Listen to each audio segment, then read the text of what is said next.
आणि गुरुचे 3 प्रकार पडले ते तुम्हाला मी सांगतो. गुरु ब्रह्मनिष्ठ असावा, गुरु स्तोत्रीय असावा आणि गुरु कृपाळू असावा. म्हणजे की शिष्याने गुरुला प्रश्न केला, गुरुला लगेच त्या गोष्टीचं समाधान सापडलं पाहिजे. नाही तर गुरुला येत नाही प्रश्न ते शिष्याने काय लिंबाच्या झाडावर भाषी घ्याव का बापू?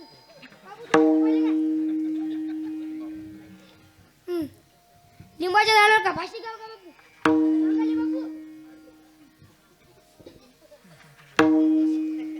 फाशी घ्याव का?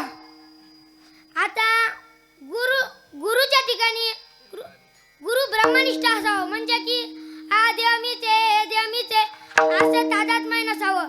मी अखंड ब्रह्मरूप आहे असा निश्चय करावा, असा निश्चय करावा. आणि गुरुच्या ठिकाणी कृपा असावी. म्हणजे असे 3 लक्षण त्याच्या अंगात असले तर त्याला गुरु करायला हरकत नाही. म्हणून नाथ महाराज म्हणतात, एक म्हणती गुरु गुरु भावती मारू शिष्याचा, शिष्य सबळा गुरु दुर्बळा हा व्यवहाराची निष्फळ. विठ्ठल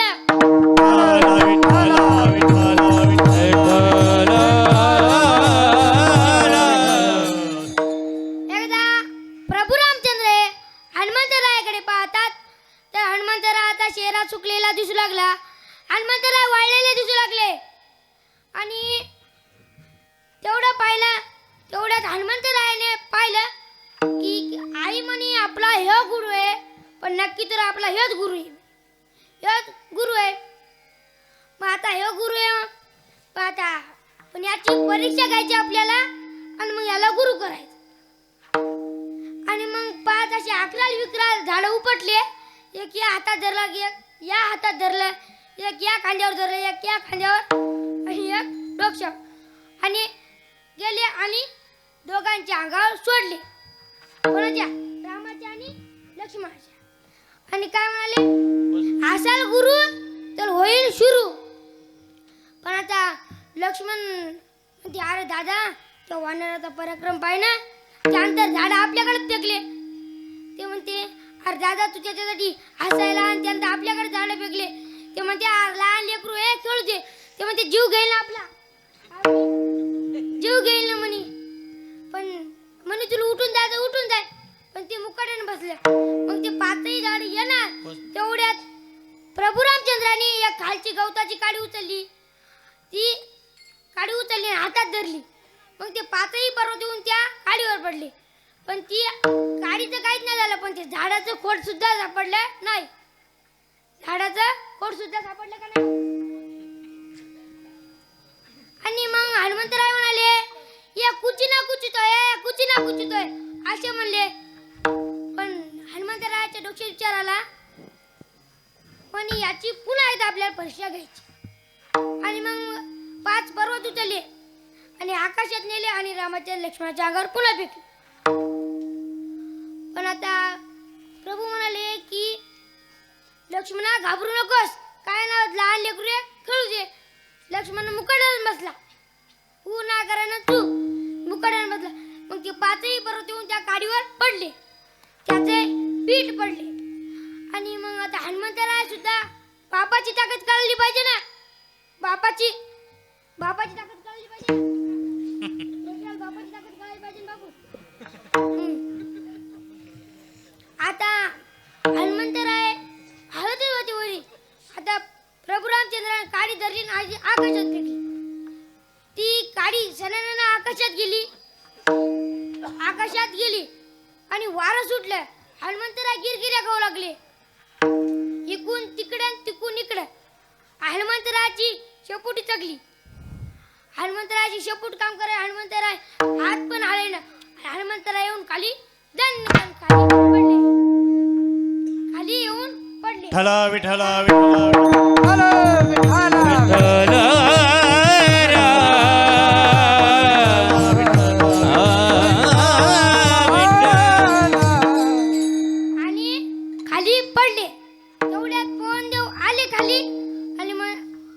हातात उचललं आणि तोंडावर पाणी शिपटलं. म्हणे की अरे हनुमंता, काही काम करायचं की विचार करून करायचं. आणि राम तुझा गुरु आहे, जा त्यांचे चरण धर. पण हनुमंतरायाला भेव वाटू लागलं. इतक्या घोड्या केल्या ना आता आपलं जाणं शक्य नाही. हनुमंतराय भिवू लागले. पण मग पवनदेवानं हातात हात घेतला आणि टरा वळत नेलं आणि हातात हात दिला आणि म्हणाला, हा वानर तुमच्या कोटे ना कोटे कामी पडेल. प्रभू रामचंद्रांनी कडकडून मिठी मारली. म्हणून म्हणतात, जेवढी रामाची कीर्ती आहे त्याच्या कितीतरी पट्टीनं हनुमंतरायाची कीर्ती. आता सगळ्या गावात रामाचे मंदिर आहेत का बाबू? हनुमंतरायाचे आहेत ना. असं कोणतं गाव नाही हनुमंतरायाचं नाव नाही. म्हणून महाराज अभंगाच्या प्रथम चरणात प्रतिपादन. स्वामी कादा गुरु भक्ती, स्वामी कादा गुरु भक्ती, स्वामी कादा गुरु भक्ती,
स्वामी कादा गुरु भक्ती, स्वामी कादा पितृवाचन सेवापती, हेची विष्णूची महापूजा, अनुभव नाही तुझ्या. आजकाल गुरुचा जर का विचार केला तर निश्चित जत्रा भरली का नाही बापू? आता असे गुरु झाले ते शिष्याचं पद घ्या कोणी तयार नाही. अशा बाजारात कोणाचा उद्धार होणार नाही. अशा बाजारात कोणाचा उद्धार होणार. यांचं सगळ्यांचं पोस्ट नरकपुरी आहे. म्हणून नाथ महाराज म्हणतात, लूचा गुरु ललिता चेला, दोनों का होगा नरक में ठेला ठेला विठाला.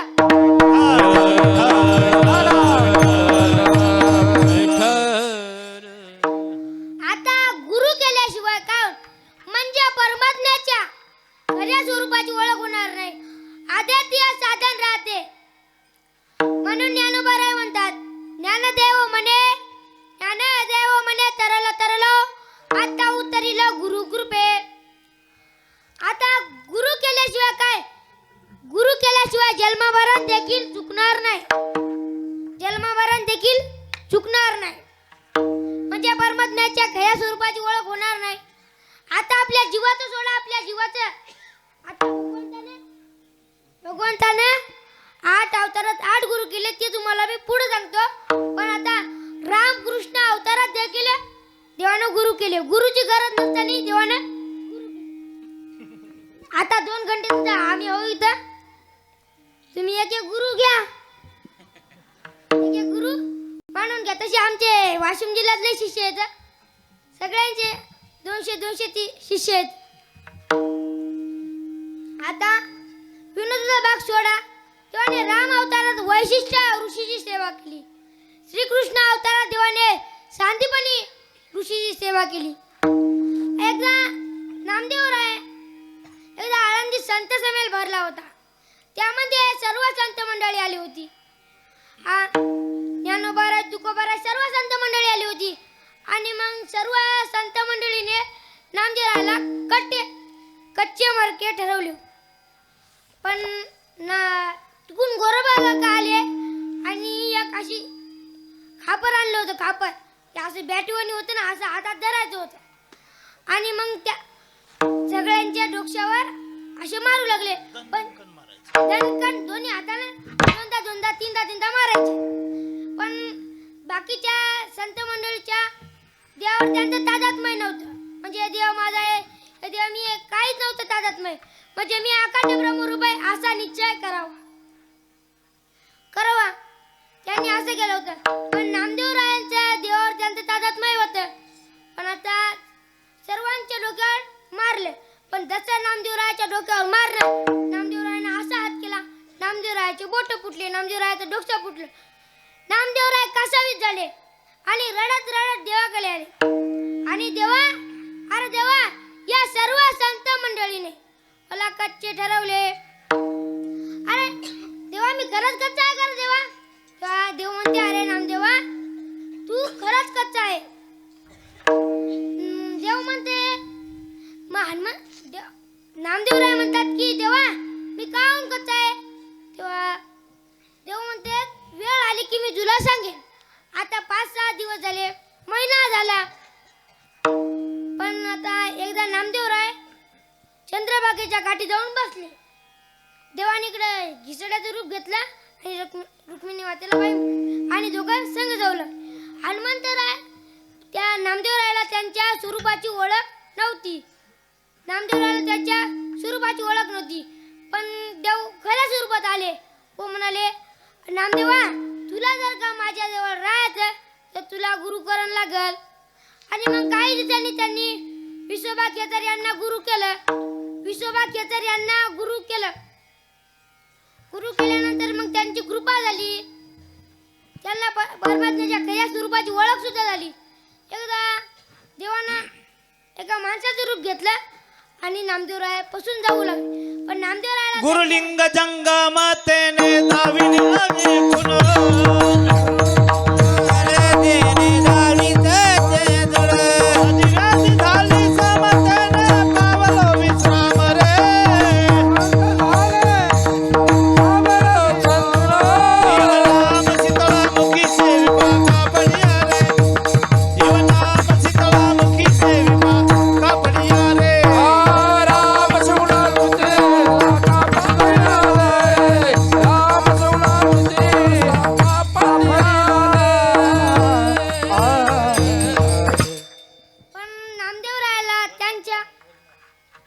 नामदेवरायला त्यांच्या स्वरूपाची ओळख झाल्यामुळे त्यांनी त्यांना गटकन ओळखले व देवाला पाया पडले व दर्शन घेतले.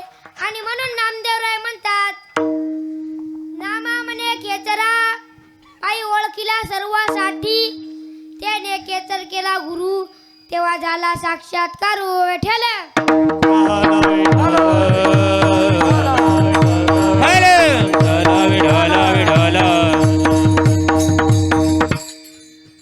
सिद्धांत की गुरु केल्याशिवाय जन्ममरण देखील चुकणार नाही. आता संतांना देवानं सुद्धा गुरु केले, पण आपण नाही केले. आता एका गुरुजी आणि शिष्याची मला कथा आठवली, ते तुम्हाला सांगतो. त्याआधी एकदा भजन करा विठ्ठल.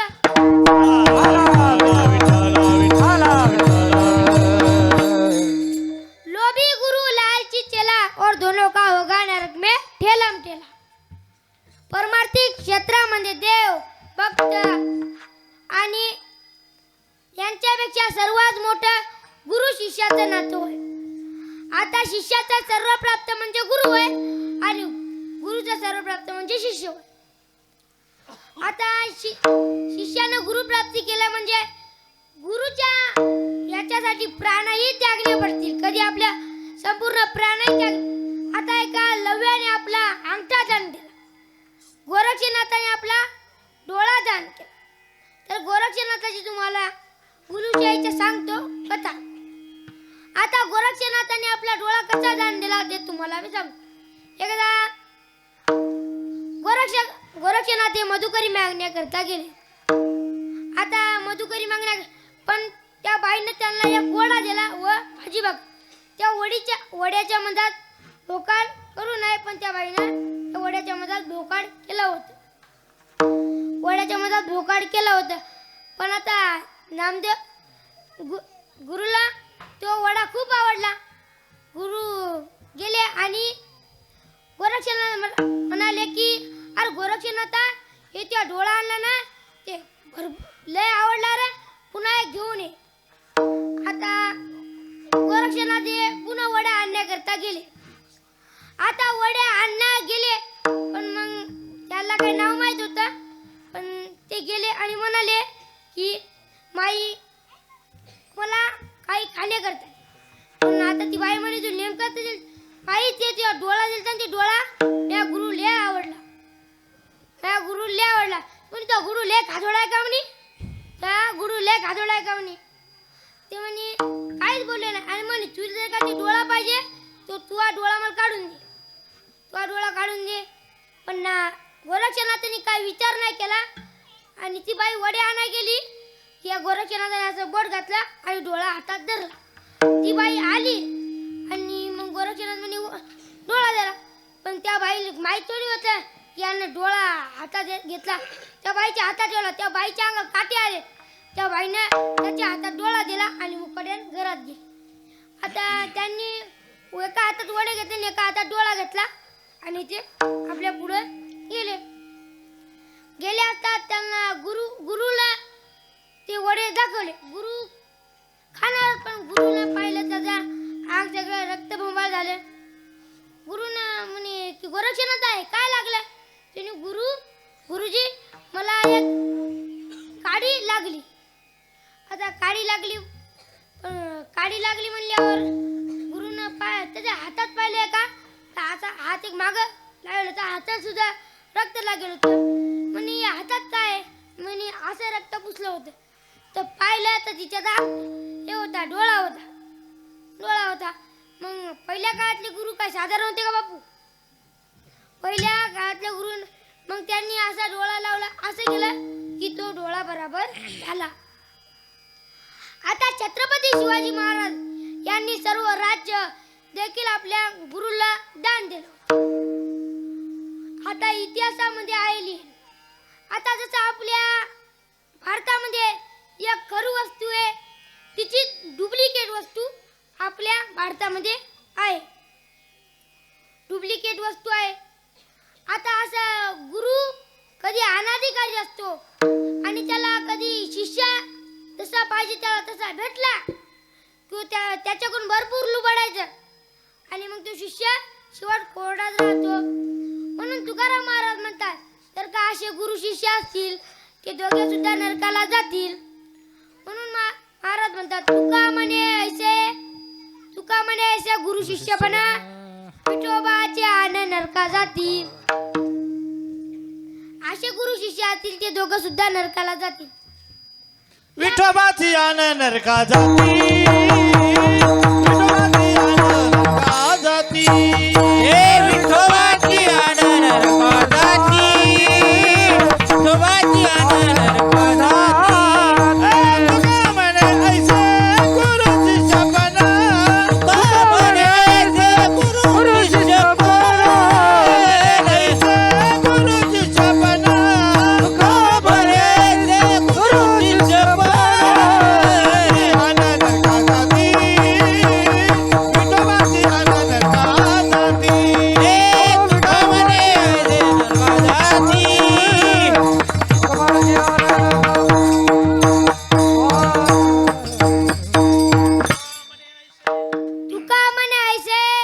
तुका म्हणे ऐसे गुरु शिष्यपणा विठोबाचे आनंद नरका जाती. आता जर का आपल्याला ज्ञानाची प्राप्ती करायची असेल तर असे गुरु असले त्याचा काही उपयोग नाही. आणि जर का उद्धार करून घ्यायचा असेल तर ज्ञानोबराची ओवी. जेथे ज्ञानाचा गुरुटा तेथे सेवा हा दारवंटा, स्वाधीन करी सुबटा ओळगोनिया. आता महाभारताच्या एका ग्रंथामध्ये 3 शिष्याची कथा आलेली. किती शिष्याची कथा आलेली बापू? तीन. तीन. धौम्य ऋषीचा अरुणी नावाचा शिष्य आणि धौम्य ऋषीचा उपमन्यू नावाचा शिष्य आणि वेद धर्माचा संदीपक नाव. आता धौम्य ऋषीचा अरुणी नावाच्या शिष्याची कथा पाहू. एकदा धौम्य ऋषी अरुणीला साळीला पाणी देण्यास सांगतात. साळीला पाणी देण्यासाठी एक मोठा पाट असतो. तो पाट अडवण्याचे अरुणने खूप प्रयत्न केले पण तो पाट का अडवला जात नाही. सरत्या शेवटी अरुणी त्या दंडात आडवा पडला. साळीला पाणी जाऊ लागले पण साळ भरपूर होती. साळ भिजायला एक रात्र तरी लागेल पण धौम्य ऋषी तसाच पडून राहिला. अरुण त्या दंडात तसाच पडून राहिला. असे करता करता रात्रीचे 12 वाजले. गुरुला आपल्या अरुणी नावाच्या शिष्याची आठवण आली. गुरुला शिष्याची आठवण आली आणि गुरु म्हणाले की सर्व शिष्य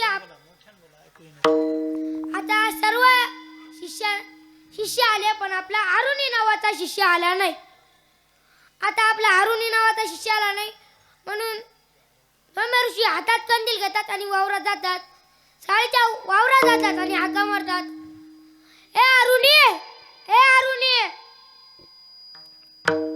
अरुणी अशी हाक मारतात पण शिष्याला गुरुची हाक जात नाही. आणि मग गुरुनं पाहताना आपला हातात कंदील होता आणि पाहता पाहता त्याला पाटामध्ये अरुणी पडलेला दिसला. गुरुने त्याला वरी काढले व ज्ञानाचा उपदेश दिला. म्हणून ते म्हणतात जेथे ज्ञानाचा गुरुटा तेथे सेवा दारवंटा स्वाधीन करी सुबटा ओळगोनिया विठाला.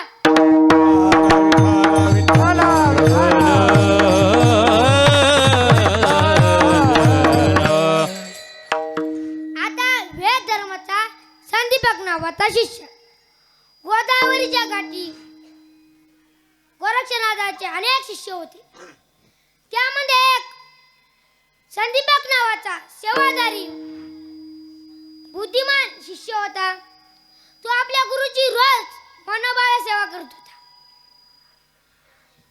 आणि एक दिवस गुरुने सर्व शिष्यांना बोलवले. असे एका लाईनीत उभे केले व म्हणाले की मी आंधळा होणार आहे. माझ्या अंगाला फळ फुटणार आहे. माझ्या अंगातून दुर्गंधी वाहणार आहे. माझ्या अंगातून पू वाहणार आहे, रक्त वाहणार आहे. मी हे बघण्याकरता काशीच्या मणिकर्णी घाटावर जाणार आहे. माझ्या संग कोण कोण येणार? सर्व शिष्यांनी माना खाली घातल्या व संदीपक म्हणाला गुरुजी मी येतो.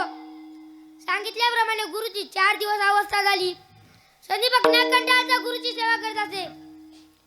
त्याच्या सेवेवर त्याला भगवान शंकर प्रसन्न झाले व त्याला म्हणाले संदीपक, ए संदीपक तू माझ्याकडे काहीही माग मी तुला देण्यास समर्थ आहे.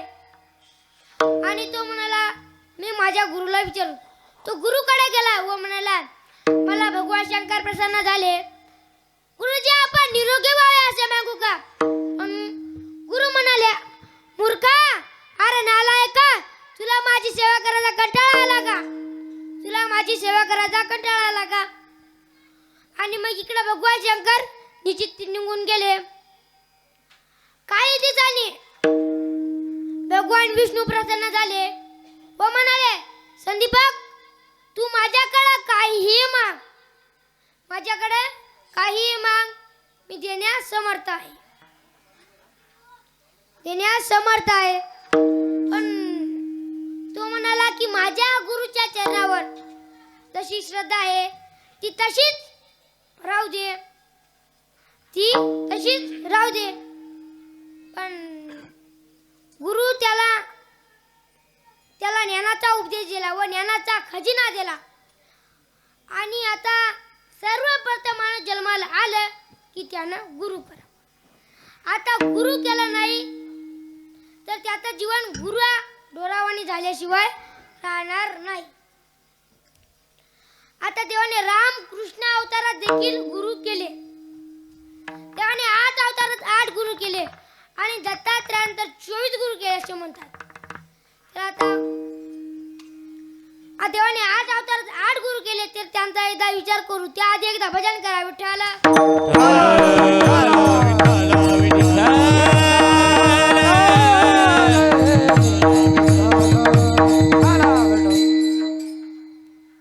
आता देवाने कोणते गुरु केले ते तुम्हाला सांगतो.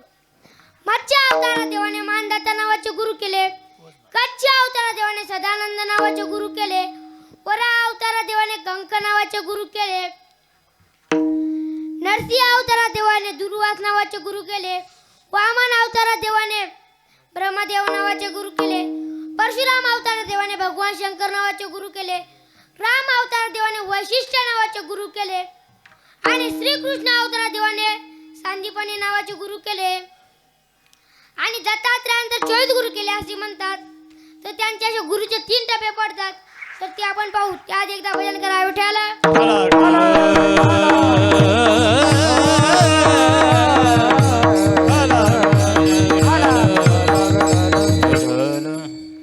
आता गुरुचे 3 टप्पे पडतात ते तुम्हाला सांगतो. पृथ्वी, वायू, आकाश, पाणी, अग्नी, चंद्रमा, सूर्य आणि कल्पवृक्ष. किती झाले बापू? महाराज बापूच्याच पांघा लागले. किती झाले? 8. आता गुरुचा दुसरा टप्पा हे मोजा बापू. अजगर, समुद्र, पतंग, मधमाशी, हत्ती, मध गोळा करणारा हरिण आणि मासा. किती झाले बापू? 16. 16. आणि आता दत्तात्रयाच्या गुरुचा तिसरा टप्पा म्हणजे शेवटचा टप्पा. पिंगळा, कुरळ, बालक, कुमारी, बांबळा, साप, कोळी आणि भिंगुट. किती झाले बापू? 24. 24 झाले. आता या कलियुगातल्या लोकाला गुरुची व्याख्याच कळली. म्हणजे साधूचा वेश अंगावर चढून स्वतःला गुरु मानतो तो. आता एका खेडेगावामध्ये एक गुरु राहत होता. त्याचे अनेक शिष्य होते. हजारो शिष्य होते. तो त्याच्या हातात सोन्याची कडी होती. सोन्याचे कडे होते. पायात चांदीच्या पादुका होत्या. आणि आता गुरु आता एका शिष्याच्या घरी रोज जायचा. त्याला शुभ्र हत्ती होता. तिच्यावर त्याला बसून न्यायचे. आता एका शिष्याच्या घरी नेले. तो हुशार शिष्य होता. त्या शिष्याने काय केलं, उद्या गुरु पूजा होती.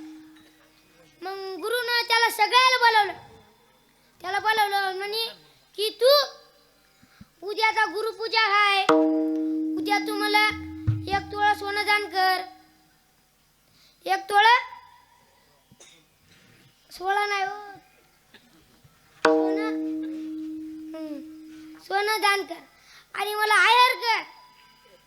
आणि मला बालाजी बेत कर. बालाजी बेत म्हणजे काय? बा म्हणजे बासुंदी, ला म्हणजे लाडू आणि जी म्हणजे जिलेबी. असा बालाजीचा बेत. आता गुरु आज्ञानुसार आणि तो त्याच्या कामाला लागला. तू त्याच्या कामाला लागला. पण शिष्य खूप हुशार होता ना. आता गुरु आल्याबरोबर त्याच्या पादुका देवघरात ठेवतात. त्यानं गुरुच्या मुकाट्याने पादुका उचलल्या आणि सरपंचाच्या घरी नेले. काय सरपंचाच्या घरी इकल्या, पैसे आणले आणि बालाजी बेत केला. सगळ्याला 500-500 रुपये दक्षिणा घेतली आणि बाकीच्या आपल्याजवळ ठेवले. आणि मग तो सगळेजण जेवायला बसले. तू बसला आणि मला लागला आता या अज्ञानाचं काहीच नाही. या सगळं गुरु महाराजाच्या पायाचा प्रसाद आहे. हे माझं काहीच नाही म्हणे. हे सगळं गुरु महाराजा यांचा आशीर्वाद आहे. आणि यावर्षी पीक नाही झालं म्हणून मी असं जेवण बनवलं. अशी सेवा तुमची मला घडो असा तो म्हणू लागला. आणि मग सगळ्या जणांना आनंदानं जेवण. आता गुरु महाराज पुढच्या गावाला निघणार तेवढ्या दोघं पुढे शिष्य आले. आणि गुरु महाराज मागवते म्हणून गुरु महाराजाच्या पादुका काढ. शिष्य म्हणाला मग असं तुम्हाला म्हणलो होतो मी की आता या माझा काही प्रसाद नाही. या गुरु महाराजाच्या पायाचा प्रसाद जाणतो. त्या पादुकाचा प्रसाद होता ना. पादुकाचा प्रसाद होता. सर्व शिष्य हसू लागले. गुरु लोकांना फसवतो पण त्या गुरुला शिष्य शिष्यांना फसवलं. आता या दृष्टांताचा सिद्धांत असे तर का शिष्य गुरु असतील तर त्यांचा काही उपयोग नाही, म्हणून तुकाराम महाराज म्हणतात, तुका म्हणे घेती ते नरका जाती. तुकाराम महाराज म्हणतात गुरु असा पाहिजे तो शिष्यापासून काय नाही घेणार, आणि शिष्य असा पाहिजे तो गुरुला सर्व दान करे. म्हणून पुन्हा महाराज म्हणतात, गुरु तो ऐसा चाहिए वो शिष्य को सब कुछ दान करे. गुरु तो ऐसा चाहिए वो शिष्य से कुछ ना ले, असा पाहिजे. विठाला विठाला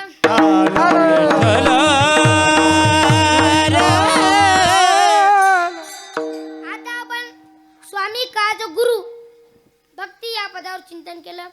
आता आपल्याला पितृवचन या पदावर चिंतन करायचं. प्रभू रामचंद्रांनी पित्याच्या वचनाकरता 14 वर्ष वनवास भोगला. एकदा प्रभू रामचंद्र हे राजगादीवर बसणार. वशिष्ठाने रवी पुष्याचा मुहूर्त काढला होता. सकाळचे 4 वाजले होते. अयोध्या नगरीमध्ये सुंदर वादन वाजू लागले. इकडे राजा दशरथ कैकेयीच्या महलात गेला आणि म्हणे, राणी साहेबा, आज आपला राम राजगादीवर बसणार आहे, तुम्हाला बाहेर बोलवलं. ती म्हणाली, राजा, तुम्ही मला जे वर देणार होते ते वर मला आता पाहिजे आणि लगेच पाहिजे. तर काय वर पाहिजे? तर तो मी आता नाही देऊ शकत. मग ती म्हणे, मला आता पाहिजे, नाही तर मी येणार नाही.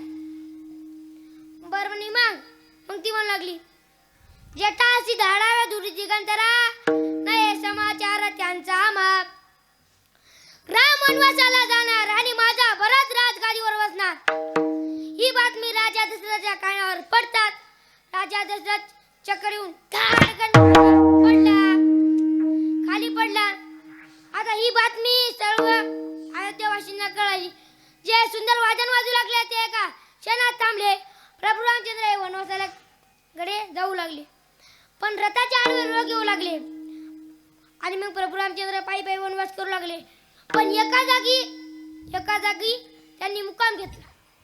सर्व अयोध्यावासींना झोपे घातले व ते 3 जण उठले. प्रभू रामचंद्र, सीतामाता आणि लक्ष्मण हे 3 जण पुढे निघून गेले. याच्या पुढचा कथा भक्ती तुम्हाला सर्वांना माहित आहे. आता आपण स्वामी काज गुरु भक्ती पितृ वचन या पदावर चिंतन केलं. आता आपल्याला सेवापती म्हणजे पतीची सेवा. आता तुमच्याबद्दल काही बोलणं लागेल ना. मुख्यमंत्र्याच्या बहिणी आहात तुम्ही, लाडक्या बहिणी. आता कैशिक नामक एक महान ऋषी होता. तो आपल्या गुरुची म्हणजे आपल्या कैशिक नामक एक महान ऋषी होता. तो आपल्या खूप तपाने त्याला सिद्धी प्राप्त झाली होती. आणि एक दिवस तो स्नान करून एका झाडाच्या काठी बसला होता. पण ती वरून एक बगळी आली आणि त्या बगळीने त्या ऋषीच्या अंगावर तिने आपलं गोमूत्र सोडलं. पण आता त्या ऋषीला खूप राग आला.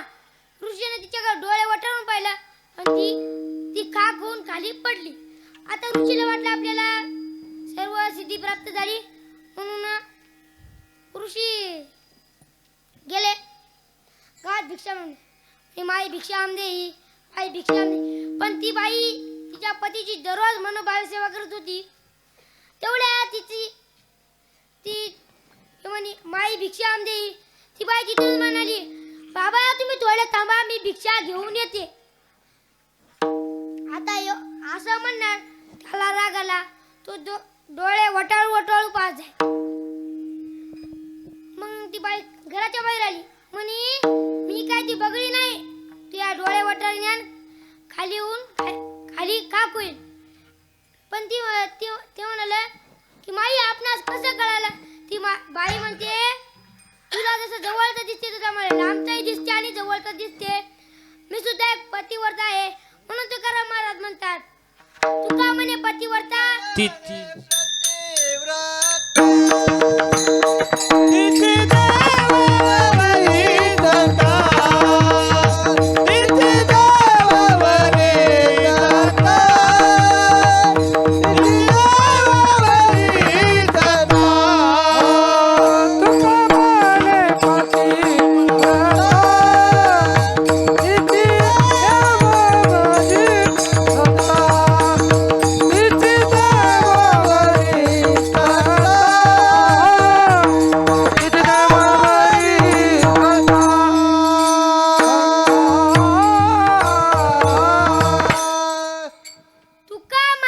पतिव्रता तिची देवावरी सत्ता. आता एका पतिव्रतेचा दृष्टांत सांगतो आणि सेवा समर्पण करतो. आता एका पतिव्रतेचा दृष्टांत सांगतो. एक पतिव्रता होती. ती आपल्या पतीची दररोज मनोभावे सेवा करत होती. आणि एक दिवस ती साळी कुटाय बसली होती. तेवढ्यात तिकून तिचा नवरा आला वावरातून आणि म्हणे, ए सखे, मला पिण्याकरता पाणी दे. पण ती आपल्या पतीची दररोज मनोभावे सेवा करत होती. आणि मग ती कुर्ता कुर्ता तिनं मुसळ वरी फेकलं आणि म्हणे, हे मुसळा तू वरीत थांब. पण आता या सर्व प्रकार एका शेजारीन पाहिला. तुम्हाला जर का काही आता लग्नाच्या पत्रिका जर का जास्त जर का नाही पहिल्याच्या म्हणजे पैसे घालायचे नाही तर या महिला मंडळाला सांगायचं. या म्हणते तुला सांगते तू कोणाला सांगू नको. असं एकीला सांगते, ही दुसरीला सांगते, ती दुसरीला सांगते. तुला सांगायला तू आपल्या जवळची म्हणून मी तुला सांगते, तू कोणाला सांगू नको अशी म्हणते ती.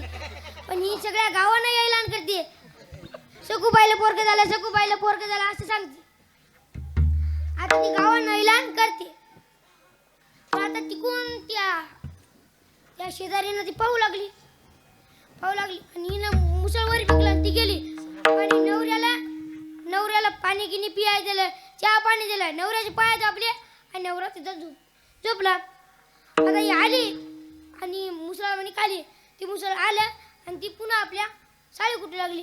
तेवढं त्या शेजारीने बाईला म्हणे, आत्या बाई तुम्ही काय जादूगिरी शिकून आल्या का बाई? ती म्हणते, बाई आता काय जादूगिरी नसते, पण हे सगळं आपल्या हातात राहते. कसं हातात राहते? ती म्हणते, पहाटे नवरा उठल्यापासून तर झोपेपर्यंत त्याची मनोभावे सेवा करायला लागते.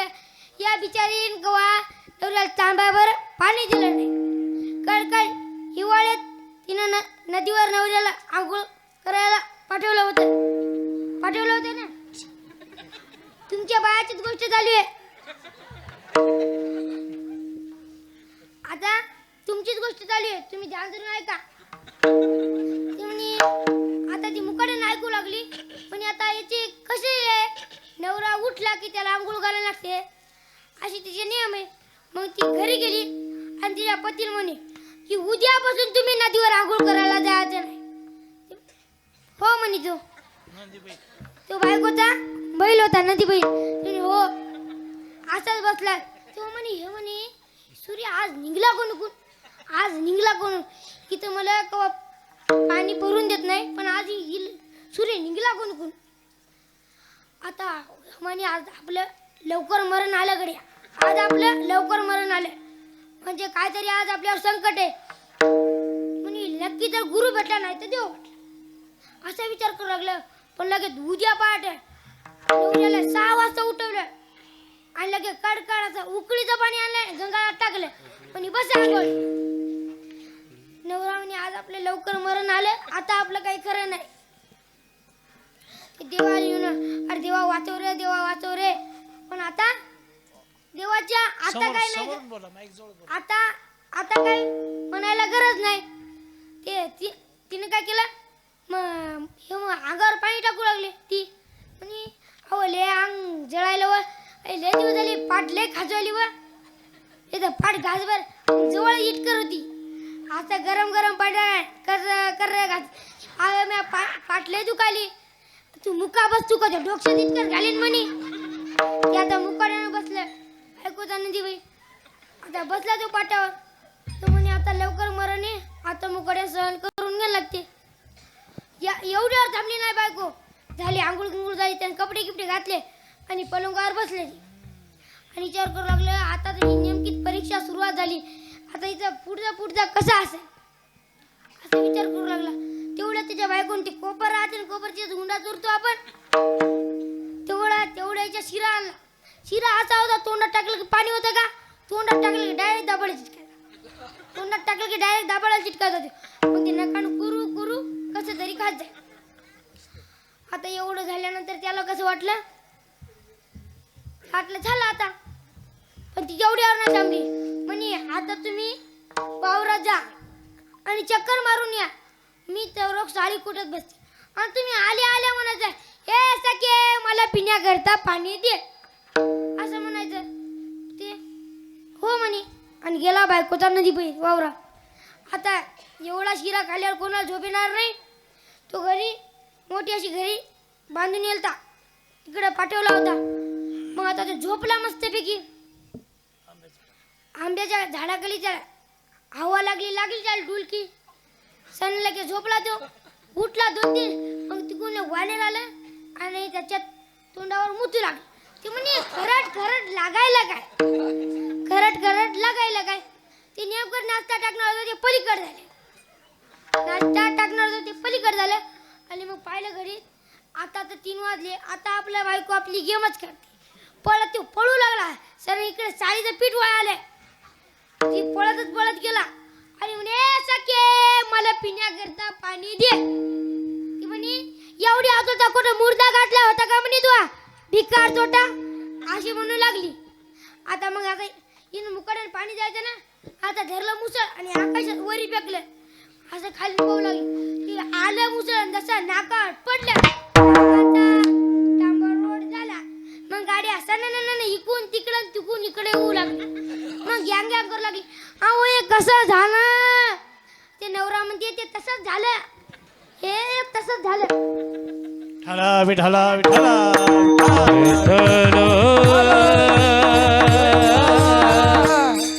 आता हे तसंच झालं. आता पतिव्रता ही खरी आपल्या पतीची मनोभावे सेवा करत असेल तर ती विष्णूवर सुद्धा गाजवू शकते. म्हणून महाराज अभंगाच्या दुसऱ्या हे ती विष्णुची हे ती विष्णुची हे ती विष्णुची महापूजा हे ती विष्णुची महापूजा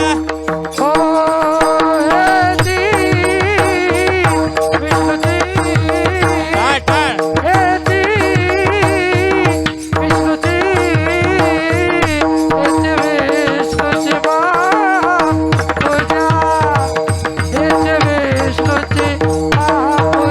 ओ हे ती विष्णुची हे ती विष्णुची हे ती विष्णुची महापूजा हे ती विष्णुची महापूजा विष्णुजी हे विष्णुची महापूजा हे विष्णुची महापूजा हे ती विष्णुची महापूजा अनुभव नाही तुझा अनुभव नाही तुझा अनुभव नाही तुझा विष्णू महापूजा अनुभव नाही तुझा अनुभव नाही तुझा अनुभव नाही तुझा. अनुभव नाही तुझा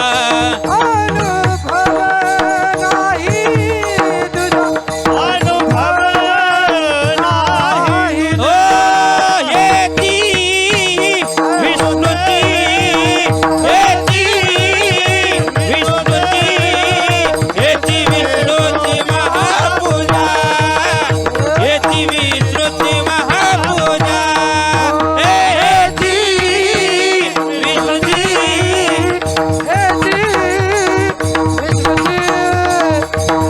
विष्णुची महापूजा हे ती विष्णुची पूजा आता पुरुष वर्ग नाही का हे माझ्या मागं भजन म्हणते. आता उभे राहिलेले नका म्हणून खाली बसलेले म्हणा. पुरुष वर्ग म्हणा राम कृष्ण हरी जय जय राम कृष्ण हरी.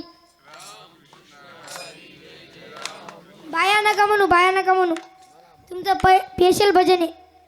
मुख्यमंत्र्याच्या बहिणी नका तुम्ही. राम कृष्ण हरी जय जय राम कृष्ण हरी. राहू द्या तुमच्यात काय दम नाही. आता हे महिला मंडळ पहा बरं. तुमच्याकडून हारू नका बरं. चला आता महिला मंडळ म्हणा. वाजवा. नामदेव जनाबाई, नामदेव जनाबाई, सोपन काका मुक्ताबाई, सोपन काका मुक्ताबाई, नामदेव जनाबाई, सोपन काका मुक्ताबाई, मागल्या काही म्हणत नाही आणि टाळ्या काही वाजत नाही. विठाल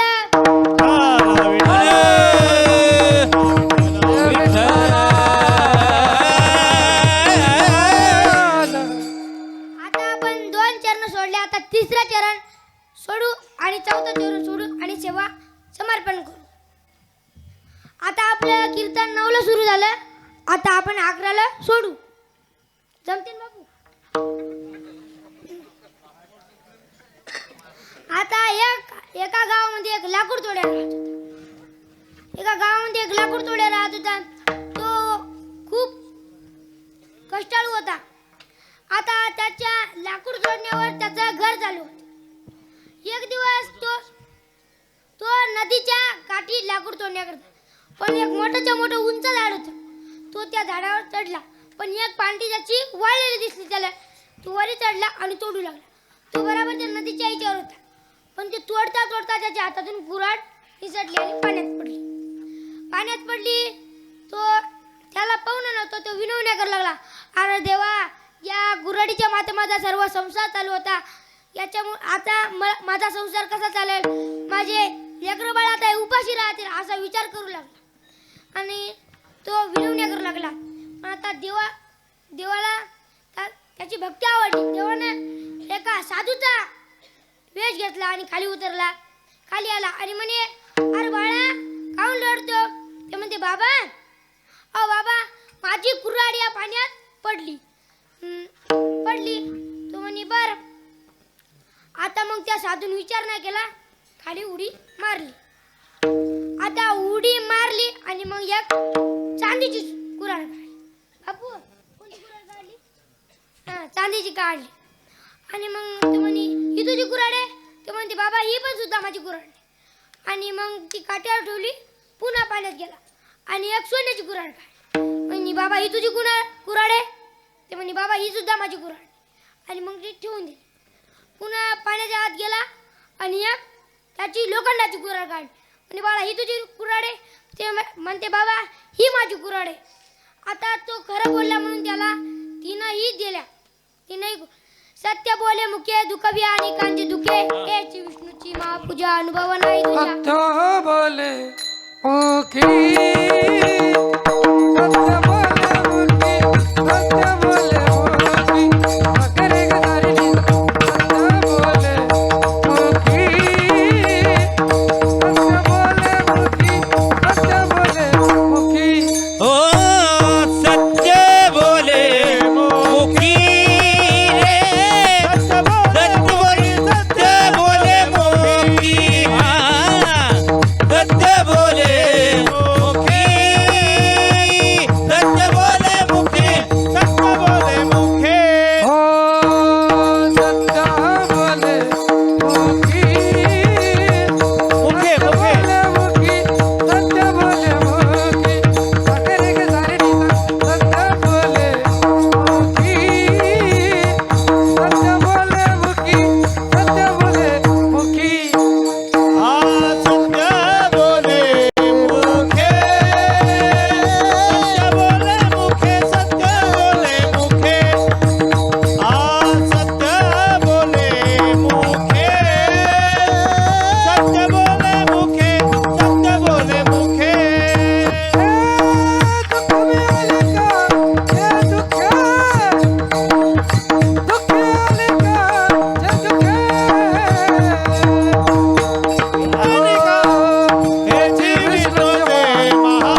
तुझी महापूजा अनुभव नाही तुझ्या.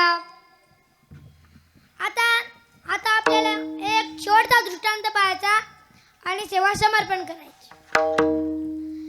एक महिमा आवडीची बोरे खाये भिल्लानीची, थोर प्रेमाचा भुकेला आची दुष्काळ तयार. एका दंड अरण्यात राहणारी एका भिल्लाची मुलगी होती. तिचे नाव शबरी होते आणि तिच्या विवाहामध्ये अनेक जीवाची हत्या होणार असं तिला वाटलं. आणि मग तिने आपल्या आई वडिलांचा नमस्कार घेतला, पाया पडली आणि ती मातंग ऋषीच्या आश्रमावर आली आणि ती तिथंच राहू लागली. आणि दररोज ती झाडून काढत आहे, असं तसं करत आहे. पण काही ऋषी मंडळींनी तिला बैकार घातला आणि त्यांना तिचे बरोबर फळ मिळाले. पण ती आपली दररोज मनोभावे सेवा करत होती. आता एक दिवस मातंग ऋषी तिच्या जवळ आले. म्हणे, शबरी, अगं शबरी, मी ब्रह्मलोकात जाणार आहे. आता या आश्रमावर तूच राहणार आहे एकटी. आणि आता प्रभू हे जन्माला आले आहेत हे ऋषीचा निवारण करण्यासाठी, म्हणजे ऋषीला वाचवण्याकरता आलेले आहेत. त्यांनी जन्म घेतला आहे आणि ते आता चित्रकूट पर्वतावर आहे. आणि मग तुला ते भेटा येतील. ती बरं म्हणे. आणि मग मातंग ऋषी ब्रह्मलोकाला गेले. आता ब्रह्मलोकाला गेले आणि पुन्हा एक गोष्ट सांगितली होती की पुन्हा प्रभू जर का तुझ्या आले की तू त्यांच्या पाया पड व अग्नी प्रवेश कर. तू रामाच्या धामाला जाशील. अशी म्हणली. आणि मग ती दररोज अरण्यात जायची, बोरं आणायची. आता चांगले बोरं खाऊन पाहायची. चांगले लागले की ती टोपलीत टाकायचं आणि आंबट तुरट टाकले की ती खाली टाकून द्यायची. आणि इकडं पंचवटीतून रावणानं सीते मातेला उचलून नेलं, अपहरण केलं तिचं. आणि प्रभू हे वनवन भटकू लागले. जटासूर असे खूप राक्षसांनी त्यांनी वध केला. पण इकडं शबरी खूप म्हातारी झाली आणि ती रामाचं एकच भजन करत आहे. रामा रामा रटते रटते बीत गई उमरिया. रामा रामा रामा रामा रटते रटते, रामा रामा रटते रटते, बीती रे उमरिया, बीती रे उमरिया, बीती रे उमरिया.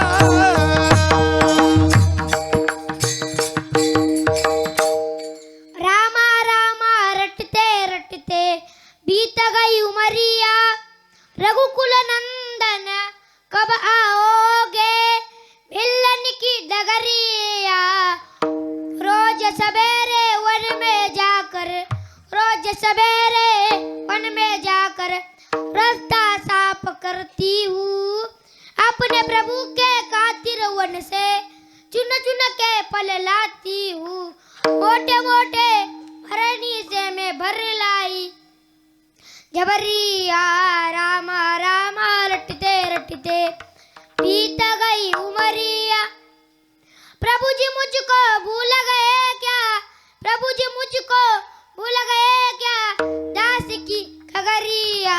रामा रामा रटते रटते बीत गई उमरिया. असं तिचं रामाचं भजन चालू होतं. आणि मग एका राक्षसाने सांगितलं की तुम्हाला जर का रावणाचा पत्ता माहित करून घ्यायचा असेल तर तुम्हाला शबरी जवळ जा. शबरीला रावणाचं कोठं राहतो हा माहिती. प्रभू तिच्याजवळ आले आणि मग ती फुलट टाकूच लागली. तेवढ्यात प्रभू आले. दोन सावल्या दिसल्या. तिनं पाहिलं. मग हे प्रभू राम आणि लक्ष्मण होते. आणि मग प्रभू रामचंद्राला म्हणे, अरे देवा, अरे प्रभू, मी किती नीच जातीची आहे. मला तुझी स्तुती करायचा हक्क नाही. तुझी स्तुती करायचा मला हक्क नाही असे म्हणले. ती म्हणे, अगं शबरी, माझी स्तुती करायचा सर्वांना हक्क आहे. मी जातीभेद नसतो करत. जातीभेद नसतो करत असं म्हणलं. आणि मग देवानं तिला 9 साधन सांगितले. 9 साधन तिला सांगितले आणि म्हणे आता रावण राहतो कुठं? रावण हा लंकेत राहतो आणि तुम्ही ऋषीमुख पर्वताहून तिथं जाऊ शकता. ऋषीमुख पर्वतावर एक खाली सुग्रीव नावाचा त्या संसार राहतो. तुम्ही त्याच्याशी मैत्री करा, ते तुम्हाला नक्कीच सिद्ध प्राप्त करून देईल असं म्हणलं. आणि ती म्हणे की प्रभू आता मी अग्नीत प्रवेश करते, तुम्ही त्यात थांबा. आणि ती अग्नीत प्रवेश केला तिनं आणि ती रामाच्या धामाला गेली. पण शबरी निश्चय केला होता की प्रभू माझ्या धामाला येतील असा तिने निश्चय केला होता. म्हणून निश्चयाचे बळ निश्चयाचे बळ निश्चयाचे बळ निश्चयाचे बळ निश्चयाचे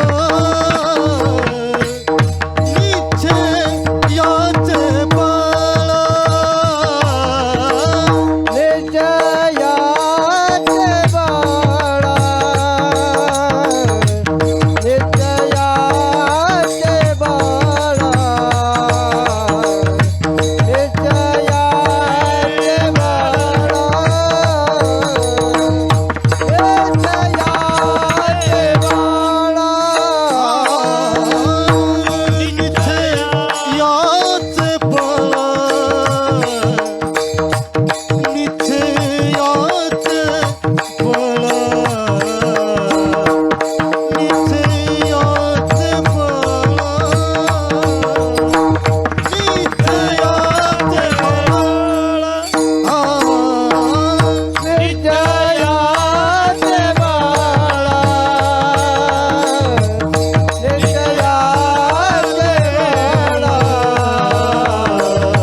आता एकदा संप्रदायाच्या प्रमाणे एकदा हात सगळेजण हात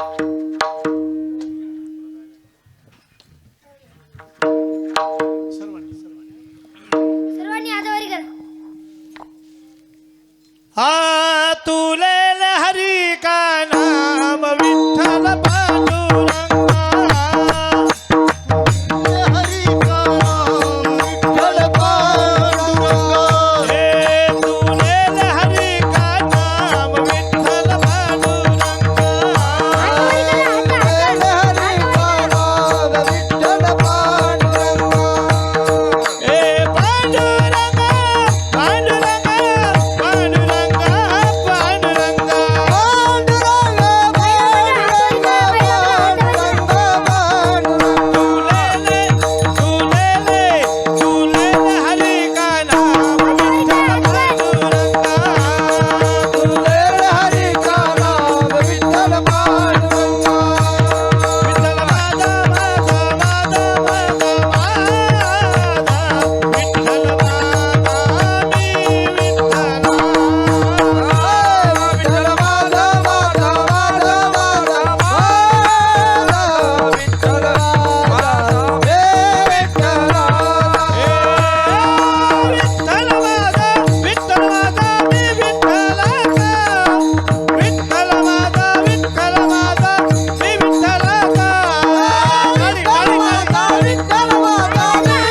समाप्त झालेले, पण आमच्या संस्थेतल्या काही विद्यार्थ्यांनी 100 चरणाचे अभंग पाठ केले.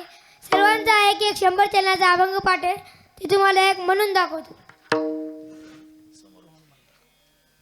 पांडुरंगा करू प्रथम नमन रे चरण संताची, त्यांच्या कृपा दाने कथेचा विस्तारू, बाबाजी सद्गुरु दास तुका काय बा जीवानी मानेल संताची, रजाऊची तासी गो हरिरामाता चंद आवडे गोविंद गावयास, सिने झाला माझा संसार सर्वमे, चले या नामे झाली काय, या सुखा उपमा नाही द्यावयासी, आला आकारासी निर्भीक नित्य दावे ते नामाचा गजर, घोष जय जयकार ऐकत तातडी ते काय हरी गुण गाया, अनेक उपाय दुःख मूळ नरकाचे राजमते माते, अंतरे बहुत देवदूत दुरी अंते लढा नाम निध्य काशी, जय गोचराशी शिराय हे वाटा गोमटे वैकुंठाची जाता, रामकृष्ण कथा दिंडी ध्वजा जाणते दयाने सांगितले करा, अंते शिवारा अडोनिया यासी आहे ठावे पर्यंत होती, विषयाची कंती वाटे जना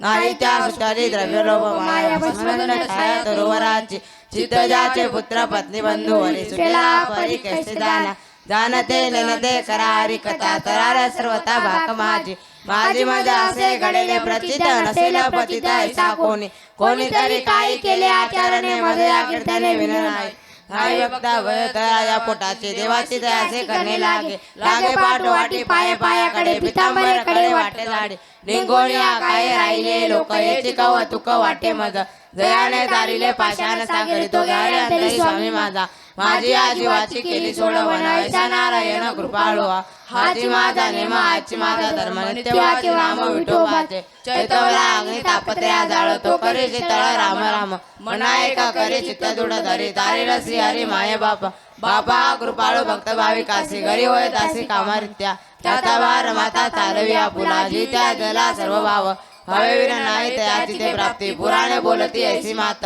मात त्याची सदा आवडे जासी, त्या गर्भवासी नाही येणे यावे विष्णुदासी तरीचे गर्भवासी, उदार लोकांची पूज्य होती होती आवडते जीवाचे ताई, त्या घडी अच्युत नविसंबे, भेदाभेद काही चित्ता दुःख नाही, वैकुंठ नाही सदा वसे वसे ते देव सदा सर्व काळ करे ती निर्मळ नामघोष, संपदा तयाची नसारे कल्पांती, मिळविला भक्ती देव लाभ लाभ त्या झाला संसार योनी, भगवंत ऋणी भक्ती केला लागले से पिसे काय मुळे जना, काय नारायणा विसरले तया थोर झाले, आणि बसतील कानी 84 शिकविता तरी नाही कोणाला, लागले से वाद धन गोड गोड एक आहे अविट गोविंद, आणि कधी छंद नाशिवत तळमळ त्याची काहीतरी करा, कारण सुरा बुडावया या जनासी भय यमाचे का नाही, सांडिले ते एक राज्य जेणे अग्नी माझे घातला से पाव, निनता तो राव जनक होता, तान बुकजी सायल्या घात त्या पाय हात काय नाही, नाही साथी केला संसार दुःखाचे डोंगर तोडावया, यात जन्म घडे देवाचे भजन, आणि काही ज्ञान नाही कुठे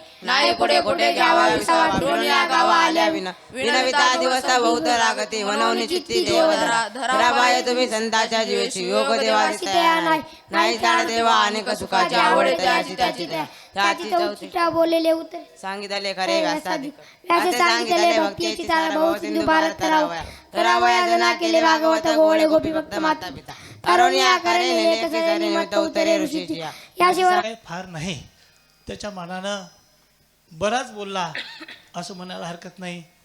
आमच्या संस्थेचे विद्यार्थी पाठांतराच्या बाबतीत खूप पाठ आहे त्यांचा, 100 चरणाचे अभंग त्यांचे खूप पाठ आहेत, अनेक भरपूर पाठ आहे, काकडा पाठ आहे, नाचाच्या अभंगापर्यंत काही विद्यार्थी गेले.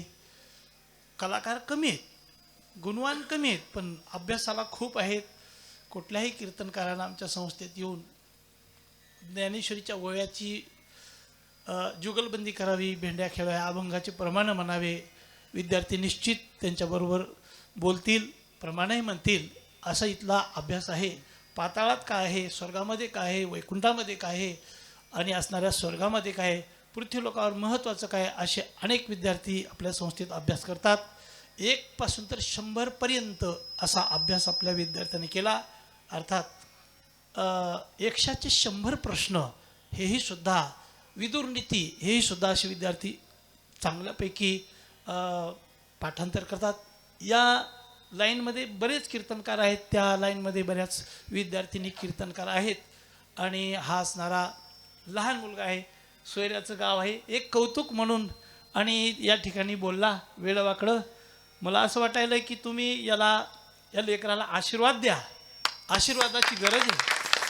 आणि हरिभक्तपरायण बालकीर्तनकार सुमित महाराज जटाळे यांना दक्षिणा हीच द्या की आशीर्वादाची. हो, ज्याला देऊ वाटली दक्षिणा तर आम्ही काही म्हणणार नाही, महाराज घेतात तसे. अशा पद्धतीनं आणि एवढंसा लहान सुकला कीर्तनकार, पण या कीर्तनकाराच्या समोर महान तपस्वी लोक बसलेले आहेत. आमचे फार मोठे अधिकारी असणारे या ठिकाणी, ज्यांच्या मुखातून या ठिकाणी कथा होते, पवित्र आणि धोधो अशा प्रकारे अमृताचा वर्षा होतो. अशा असणारे हरिभक्तपरायण आदरणीय केशवजी महाराज या ठिकाणी अगदी शांतपणे लेकराचं कौतुक म्हणून बसलेले आहेत. महाराजांकरता एकदा टाळी वाजवा, स्वागत करा. 4-6 घंटे बसून या ठिकाणी पुन्हा कीर्तनात बसणं हे सोपं नाही, पण महाराजांनी खरोखर कौतुक केलं, हेही बाबा आहेत. आणि त्याचप्रमाणे आमचे हिंगोली जिल्ह्याचं वैभव नव्हे महाराष्ट्राचं वैभव ज्यांचं आहे, की ज्यांच्या मुखातून भजन असणारं, मी सुद्धा आणि आमचे रमेशजी बाबा यांचं भजन ऐकूनच मी भजन शिकलो. असे उदाहरणार्थ तुम्हाला सांगतो, ऐका. रमेश बाबांच्या मुखातून भजन ऐकून किमान असे 4 ते 5 लाख लोक बाबांचं भजन ऐकून आणि भजन शिकले. एवढे विद्यार्थी झाले की या महाराष्ट्रामध्ये, आळंदीमध्ये एवढे भजने कोणी तयार करू शकला नाही. एवढे अधिकारी आमचे रमेश बुवा, बरेच वेळा मी त्यांचं भजन ऐकलं. फार माझ्या समोर ते तीर्था समान आहेत. एकदा रमेश बाबा करता एकदा जोरदार टाळी वाजवा. या अशा यज्ञात, या मोठ्या यज्ञामध्ये बाबांचा काकडा आहे, अतिशय गोड काकडा. बाबा काकडा म्हणतात, बाबांचा काकडा रेकॉर्डिंग करून ठेवा, हे पुन्हा ऐकायला भेटणारी सोनं आहे, सोनं. अशा पद्धतीनं बाबांनी खूप लेडीजला सुद्धा भजन शिकवलं. आणि पुरुषांनी तर शेतकरी वर्गाने दिवसभर कामं करावं आणि संध्याकाळी भजनाला जावा. आणि त्या कॅसेटी होत्या, टेपात टाकायच्या, त्या कॅसेटी ऐकल्या. बाबांची पहिली कॅसेट निघाली, ती सुद्धा प्रसिद्ध झाली. अनेक त्याच्या पाठीमागे कॅसेटी झाल्या. म्हणून खरोखर संपूर्ण महाराष्ट्रावर उपकार भजनाचे असतील आमचे रमेश बाबा यांचे आहेत. म्हणून हे सुद्धा या ठिकाणी निमूटपणे फार मोठं एवढूशा लेकराचं कौतुक म्हणून इथं खरोखर आणि बसले. एकदा पुन्हा महाराजांचं बाबांचं स्वागत करा, टाळी वाजवा. त्याचप्रमाणे पूर्ण गुणीजन मंडळी आहे, सगळी कलाकार मंडळी आहे आणि असणारे या ठिकाणी आमचे संस्थेचे विद्यार्थी आहेत. विद्यार्थी कसा बोलला आम्ही आमच्या मुखातून सांगितल्यापेक्षा कीर्तनाचा कार्यक्रम संपलेला आहे.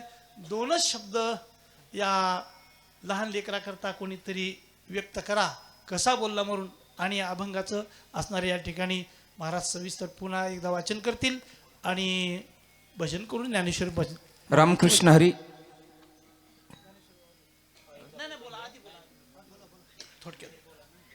पांडुरंगाच्या कृपेने, श्री संत अप्पास्वामी महाराजांच्या आशीर्वादाने, विशेष म्हणजे गावकरी मंडळीच्या सहकार्याने चालू असलेला हा आपला अखंड हरिनाम सप्ताह वर्ष 3रे, या वर्षामधली आज 4थ्या दिवसाची कीर्तनरूपी सेवा, हा बालक हरिभक्त पारायण सुमितजी महाराज जटाळे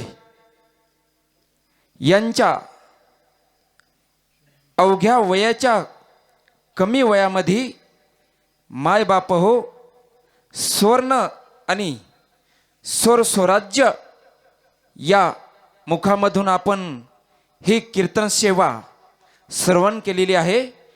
खरोखरच सांगायचं म्हणजे आज बघा, महाराजांचं वय आणि वय न बघता महाराजाची कीर्ती या विषयावर बोलायचं म्हणजे तर बाबा आधीच बोलून गेले. पण एक विशेष असा आहे की मायबाप हो, प्रत्येकाला वाटते आपलाही काही मुलगा घडाव, आपल्याही काही अशा रुक्मिणी माते समान काहीतरी आपल्या मुलीही घडाव. पण कुठंतरी आपलं भाग्य थोडं अंतर राहते. कारण की विषय काय आहे, आपण एक विषय असा आहे की शब्द सांगायचे म्हणजे तुझं आहे तुझं पासी, पण तू जागा चुकलासी. कारण की आत्ता आपल्याला आठवते की आपण कुठेतरी जागा चुकलो, पण हे जागा मागेच निघून गेली. आता समोरचा विषय आपल्या नजरेसमोर आहे. कारण की हा सुमित एवढ्या कमी वयामध्ये आपल्याला नव्हे तर 2 तास कीर्तन श्रवण करून दिलेलं आहे. आणि विशेष म्हणजे जर आपल्यालाही काही आपले मुलं जर काही घडवायचे असतील, आपल्या घराण्यातून, आपल्या गावामधून किंवा आपल्या तालुक्यामधून, आपल्या जिल्ह्यामधून, तर या ठिकाणी एक संस्था नव्हे तर बाबाची एक संस्था आहे. दुसरी संस्था म्हणजे आपल्याच्या सेनगाव तालुक्याचं भूषण म्हणून हर्षधन महाराज हराळ हेही या ठिकाणी उपस्थित आहेत. यांचीही संस्था बसस्टँडच्या समोर आहे. बाबा हर्षधन महाराजांची एक संस्था नंबर 1 संस्था आहे. आणि त्यांच्याकडे पण 60-62 विद्यार्थी महाराजाकडे बी आहेत. एकदा महाराजासाठी बी एकदा टाळीच्या गजरामध्ये स्वागत करा. तसेच आपल्या या शेनगाव तालुक्यामधून माऊली महाराज कुरे यांचीही वशवेश्वर वारकरी शिक्षण संस्था आहे. तीही श्री संत गजानन महाराज संस्थान सेनगाव येथे आहे. जिथे जिथे मी म्हणत नाही यांच्याकडेच टाका का त्यांच्याकडे टाका, पण माऊली बसा, माये उठू नको माय. कुठेही जर आपल्याला आपले विद्यार्थी घडवायचे असतील तर संस्थेमध्ये टाका. कारण कसं आहे, संस्थेचा विषय तसा आहे. पांडुरंग आपले ज्ञानोबा माऊली आणि नामदेवराय कशी त्यांच्या मुखामधून आपल्याला सेवा घडून देतील, तर ते आज आपल्या नजरेसमोर हर्षधन महाराज आपले बालकीर्तनकार सुमित महाराज जटाळे आपल्या समोर आहेत. त्यांच्यासाठी एकदा टाळी वाजवून स्वागत करा. तसेच या